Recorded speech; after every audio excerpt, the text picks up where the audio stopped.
అయితే చదువుకుందాం. దేని గురించి తెలుసుకుందామంటే దీప ప్రజ్వలన ఫలం. దీపం వల్ల మనకి ఎంత ఫలం ఉంటుందో దాని గురించి తెలుసుకుందాము. ఈ కార్తీక మాసంలో ఎవరైతే శ్రీహరిని అర్చిస్తారో అట్టి వాళ్ళు స్వర్గానికి నాయకులు అవుతారు. కార్తీక మాసం నెల రోజులు వైష్ణవ ఆలయానికి వెళ్లి దైవ దర్శనం చేసుకునే వాళ్ళందరూ సలోక్య మోక్షాన్ని పొందుతారు. కార్తీక శుద్ధ ద్వాదశి నాడు భక్తియుక్తులతో గంధ పుష్ప అక్షత దీప ధూప భక్ష నివేదంతో ఎవరైతే విష్ణువుని పూజిస్తారో అటు వారు సకల పుణ్యాలకు నోచుకుంటారు. కార్తీక ద్వాదశి నాడు శివాలయంలో గాని వైష్ణవాలయంలో గాని 1,00,000 దీపాలను వెలిగించి సమర్పించేవారు విమానరూఢులై దేవతల చేత పొగడబడతారు.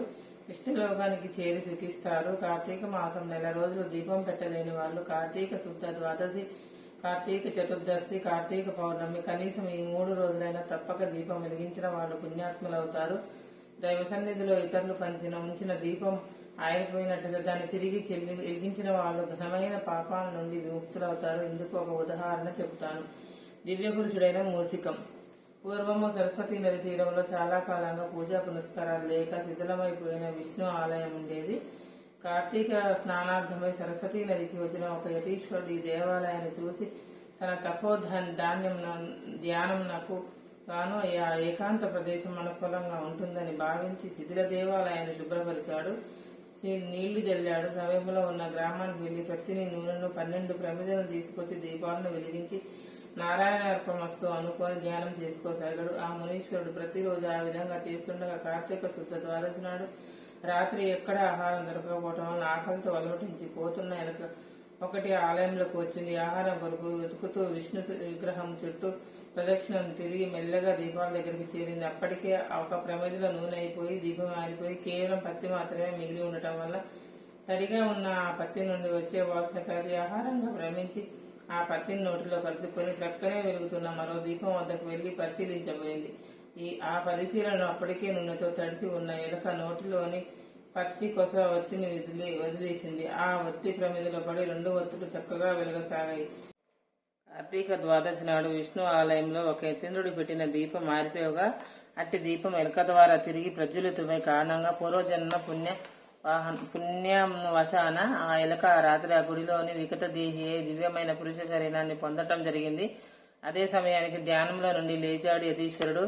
ఎవరు నువ్వు ఇక్కడికి ఎందుకు వచ్చావు అంటూ అడిగారు. అందుకు సమాధానంగా ఆ పురుషుడు, ఓ మునీశ్వర, నేను ఒక ఎలకను గడ్డి పరకల వంటి ఆహారంతో జీవించే నాకు ఎలాంటి మోక్షము ఎలా లభించిందో అర్థం కావటం లేదు. ఏ పుణ్య ఫలితంగా ఈ రూపం వచ్చింది? అసలు పూర్వజన్మలో నేనెవరిని, ఎలాంటి పాపం వలన ఈ ఎలకనయ్యాను, ఇలాంటి పుణ్యం వలన ఇలా దేహాన్ని పొందాను, తపస్సంపన్నుడైన నీవే ఎందుకు కారణాన్ని వివరించు అంటూ ప్రార్థించాడు. అతని మాటలను వింటూనే తన జ్ఞాన నేత్రంతో స్వర్గాన్ని గ్రహించాడు యతీశ్వరుడు. బహిలీకుడి కథ. నాయన, పూర్వజన్మలో నువ్వు బహిలీకుడుల వలన బ్రాహ్మణుడు. నువ్వు నిరంతరం సంసార పోషణ పరాయణుడు, స్నానం సంధ్యాదులు విస్మరించి వ్యవసాయం చేపట్టి వైదిక కర్మానుష్ఠులైన బ్రాహ్మణులను నిందిస్తూ ఉండేవాడి. దేవతార్చల్ని విడిచి సంభావనలతో శ్రాద్ధ భోజనాలు చేస్తూ నిషిద్ధాలతో కూడా రాత్రింబౌళ్లు తినటే పనిగా బతికావు. వేద మార్గాలను తప్పి విచ్చలవిడిగా తిరిగావు. నీ భార్యకు అందిపోకుండా ఇంటి పనులతో సహాయార్థం ఒక దాసిదాన్ని నియమించావు.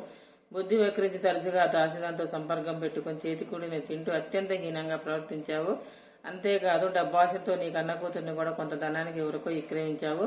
ఈ విధంగా కూడబెట్టిందంతా భూమిలో దాచిపెట్టి అర్ధాంతరంగా మండించావు.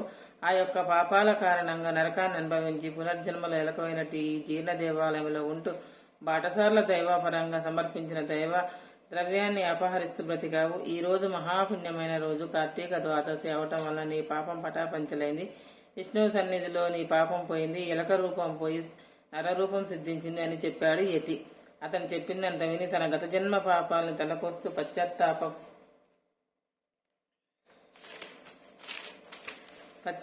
చెందాడ పురుషుడు.